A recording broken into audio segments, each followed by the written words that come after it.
neuroendocrine linked to this? Weight loss, intermittent watery diarrhea, multiple painless subcutaneous nodules in an elderly female. Anyone? So this is what the histology showed.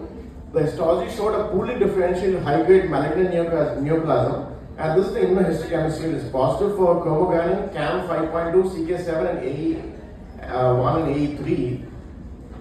Negative for the lymphocytic markers, which are below. What do the markers indicate? Anybody? Louder, anybody? So chromogranin, CAM 5.2, CK7 are indicative of a neuroendocrine carcinoma actually. So this is a metastatic high-grade neuroendocrine carcinoma presenting with cutaneous metastasis.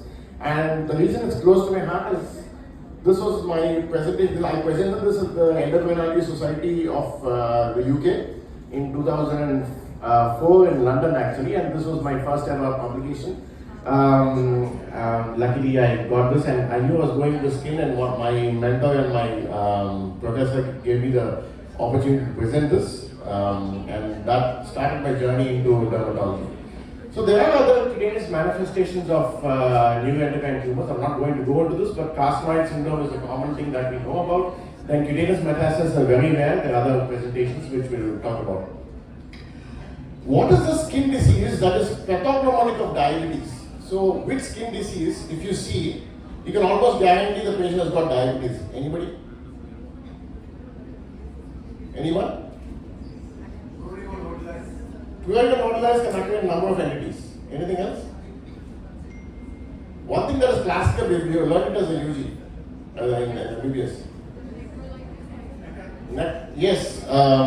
So it is necrobius lipoidica, but almost we never see it in Indian patients. I don't know as endocrinologists if you ever see it. I've seen a number of cases in the UK in the skin OPD itself, but in my practice in India last 12-13 years, I've not seen a single case of necrobius lipoidica in Indian skin. It is extensive. I've seen generalized necrobius in UK patients, but not in Indian skin, and almost never see it. The other classical condition where you get bullae on the legs, that is associated with diabetes. No, one more. So it's bullous diabeticorum.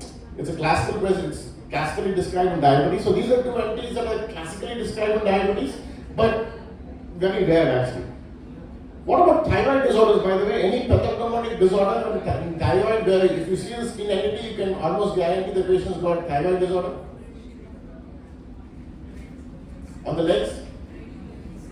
Lichen myxomatosis. So, but again, that's also extremely rare nowadays. And pretuberous myxedema. So that's basically maybe because of better early screening and treatment. I don't know, but almost again we never see it. The most common presentation of thyroid, in fact, is hair loss and dry skin, and that is non-specific, of course. We see hair loss nowadays in everybody due to poor diet, etc. So there is no pathognomonic thyroid disorder practically.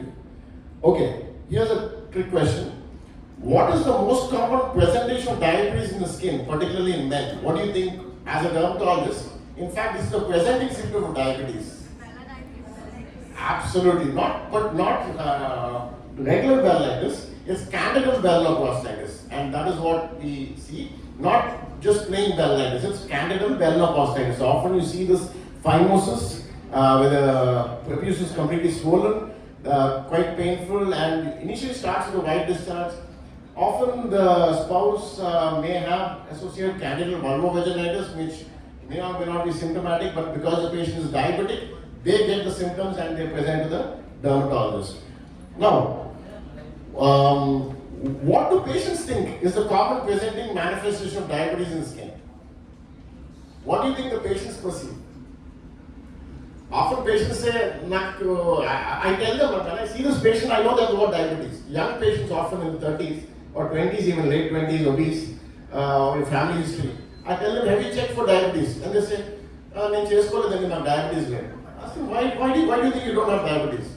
My wounds and my skin lesions heal up very quickly, and they think that's a very good sign, and that means they don't have diabetes.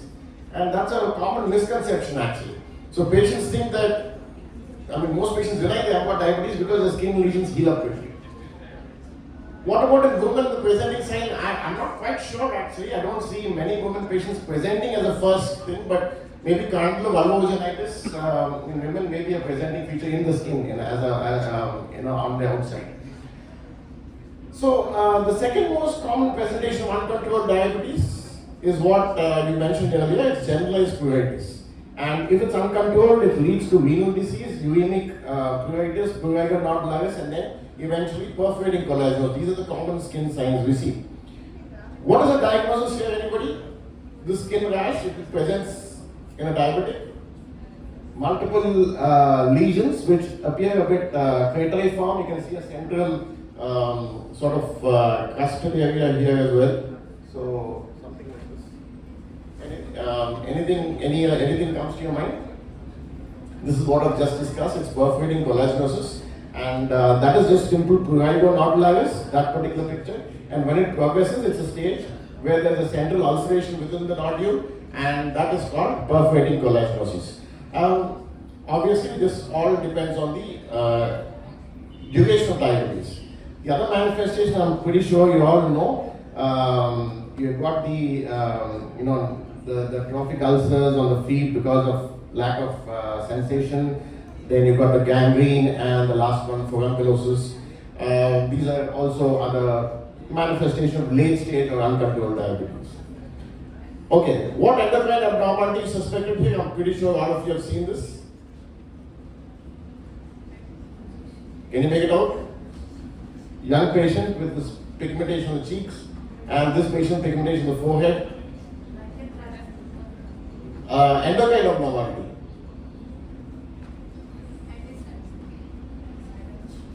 Pigmentation on the face, cheeks, forehead.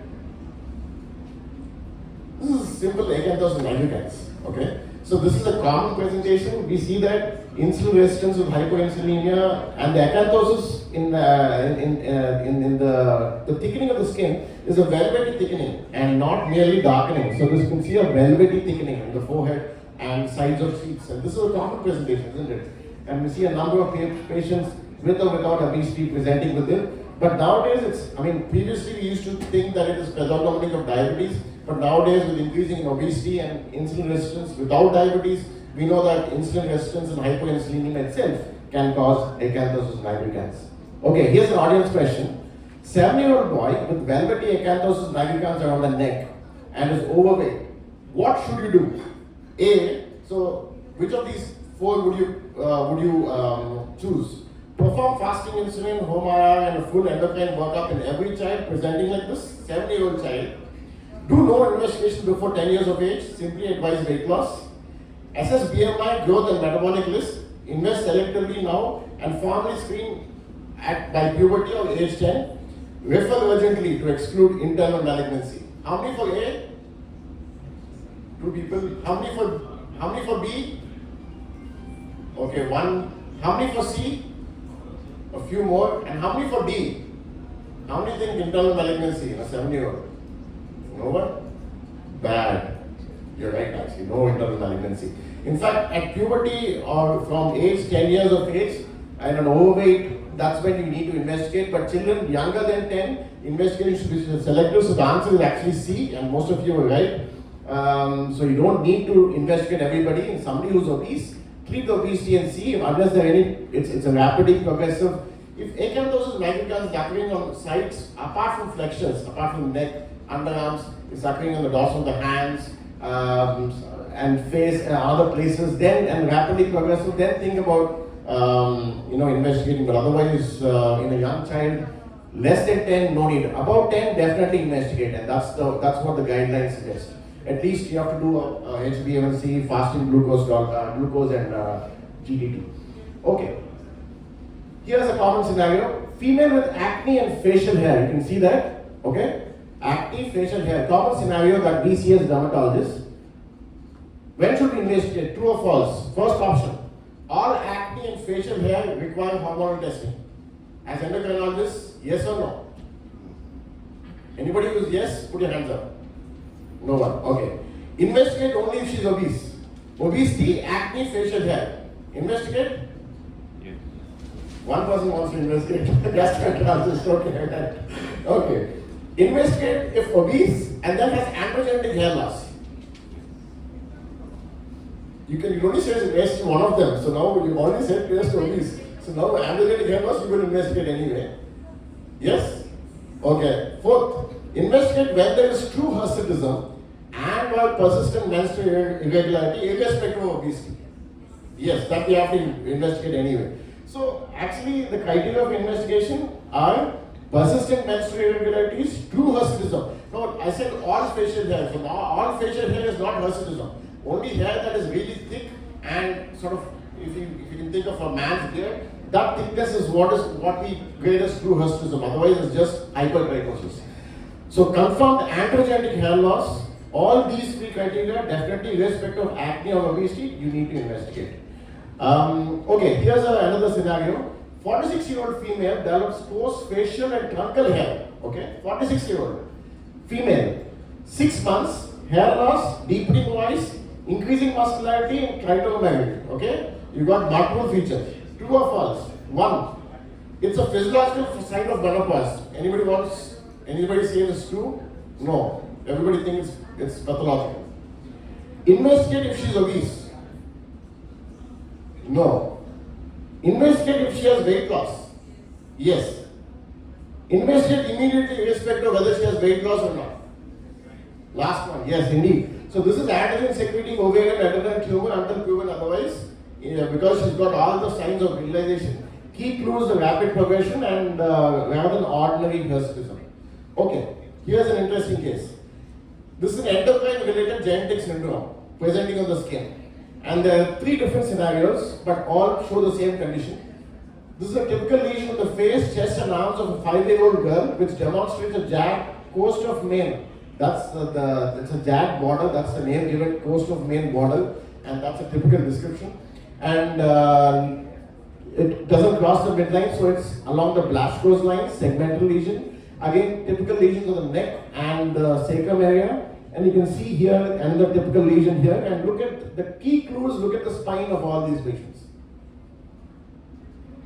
It's an endocrine condition, genetic condition. Anybody?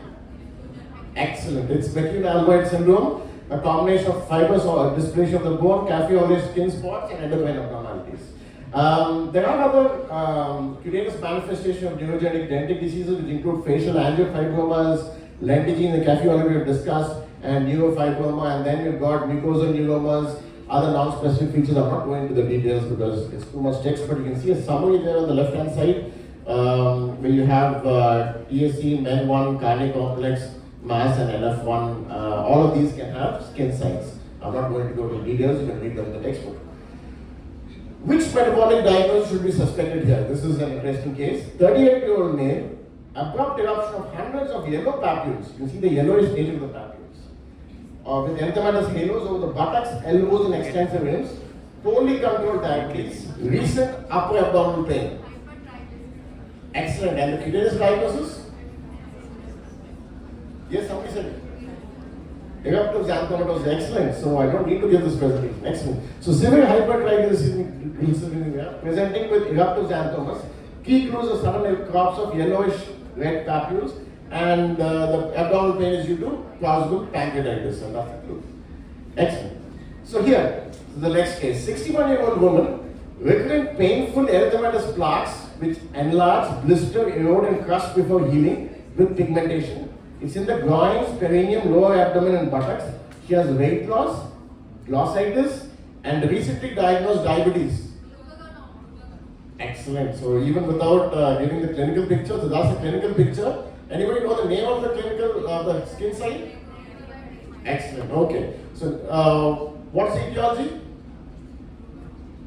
Why should you get decolletic migratory erythema and glaucomas?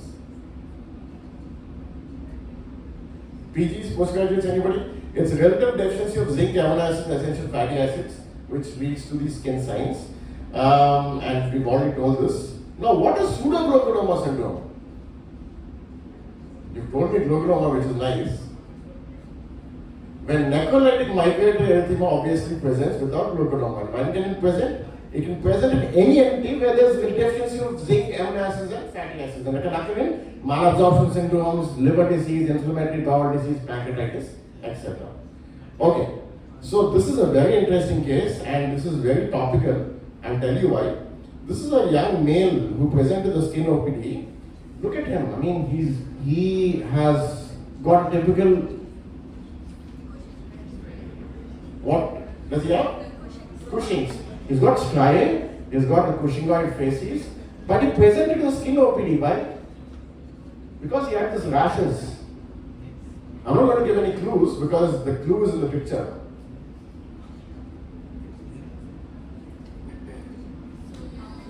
What are the skin diagnoses? Anybody? Palmoplantar hyperkeratosis. That's the elbow, by the way. This is the feet. Feet, okay, hyperkeratosis, fair enough. Could be psoriatic, yes, you are right. Psoriasis is a possibility. Absolutely, that's annular patch. It is actually tinea infection. This is his picture about 1 year ago, and he had been using steroids. Absolutely. This is a fungus on the KOH smear that we did, and you can see these branching hyphae. Simple skin size, bedside test. So this is iatrogenic Cushing's, but not very iatrogenic because he bought the creams over the counter himself. And this is a problem nowadays. Panderm, Lobate GM, these are combinations of steroids with very potent topical steroids with antifungals. If people are giving antifungals alone, it's fine, but the potent steroids they're giving because it reduces pruritus, and that's what the pharmacist wants. The patient goes to him for itching. The pharmacist wants the patient to come to him again so that he buys the cream. Itching goes away with the steroid, but then the problem spreads all over the body, and he ends up with Cushing syndrome. And this is not uncommon. This is a very common scenario that we see. And you can see here they present with multiple striae. This is not, and you can see the hump there. This is another patient, but just to illustrate that these are very common scenarios that we see. This is an 8-month-old child with diaper dermatitis, prescribed steroids to develop Cushingoid signs. Just diaper dermatitis, but 8-month-old. So therefore, whatever steroid you're given can be very potent. And nowadays, with the advent of this fairness craze, My Fair Cream is advertised in papers. People don't know what it contains, but it contains a potent topical steroid, mometasone. Okay, and that leads to actually very severe facial telangiectasia, skin atrophy, etc. So chronic exposure can suppress the HP axis, and abrupt withdrawal can be hazardous. So we need to deal with them carefully. So last couple of cases. This is an easy case. Diagnosis: additional pigmentation, very easy. Does it suggest primary or secondary adrenal insufficiency? Primary. Why is that? Because in primary, there is increase in ACTH, which stimulates melanocyte stimulating hormone, and that increases causing pigmentation. In secondary, MSH levels are low because ACTH is low, so therefore you don't get pigmentation. Simple logic. Okay, but beware of pseudo additional pigmentation. What is this? What can this pigmentation also be caused by? B12 deficiency. Excellent. So this is B12 deficiency. So 6 patterns you should immediately trigger endocrine thinking: velvety flexural thickening, hirsutism with menstrual disturbance or velarization, striae, bruising fragility with abdominal pigmentation. All these signify different skin diseases. Thank you very much.